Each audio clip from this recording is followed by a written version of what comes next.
Hello everyone, আসসালামু আলাইকুম। কেমন আছেন সবাই? আশা করি ভালো আছেন, আমিও ভালো আছি আল্লাহর অশেষ রহমতে। আজকে আরেকটি রেসিপি নিয়ে চলে আসলাম আপনাদের সাথে শেয়ার করব। আজকে যে রেসিপিটি নিয়ে এসেছি তাপসী মাছ রান্না করব। তাপসী মাছটা কিভাবে রান্না করি তাহলে চলুন দেখে নেওয়া যাক। এইখানে কিন্তু আমি পরিমাণ মতো করে পেঁয়াজ কুচি করে নিয়েছি আর নিয়েছি কাঁচামরিচ ফালি করে আর দুটো টমেটো ফালি করে নিয়েছি আর এখানে তাপসী মাছ কেটে কুটে একদম রেডি করে নিয়েছি। তাপসী মাছটা কিন্তু ভেজে রান্না করব, কারণ ভেজে রান্না করলে খেতে ভীষণ মজা হয়। এইখানে আমি কিছু পরিমাণ হলুদের গুঁড়ি এবং শুকনা মরিচের গুঁড়ি দিয়ে দিলাম সামান্য, আর স্বাদ মতো লবণ দিয়ে মাছটা মাখিয়ে এখন আমি ভেজে নেব।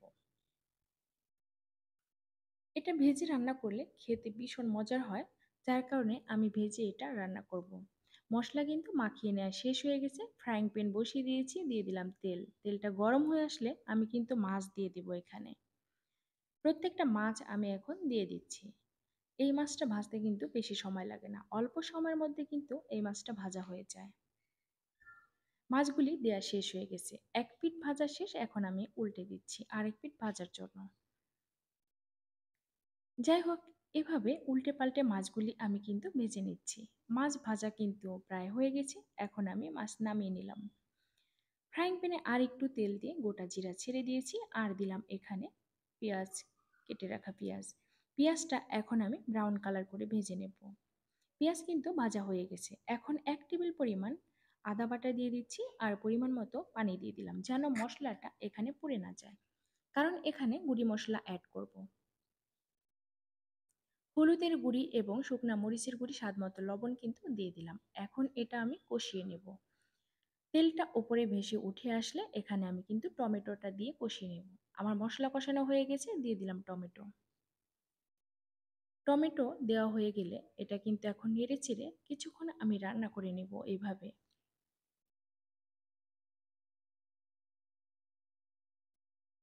টমেটো নেড়েচেড়ে এখন আমি এখানে ফালি করে রাখা কয়েকটা কাঁচামরিচ দিয়ে দিলাম।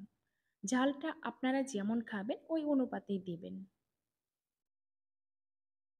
এখন এখানে আমি পানি দিয়ে, পরিমাণ মতো পানি দিয়ে কিন্তু এটা ঢেকে রান্না করে নেব, কারণ এটা মাখো মাখো টাইপের একটা ভুনা করব, যার কারণে পানির পরিমাণটা দেখে শুনে দেব। অতটা বেশি আমি পানি দেব না, কারণ এটা একটু ঘন টাইপের রাখবো। পরিমাণ মতো করে ঝোলের জন্য পানি দিয়ে দিলাম।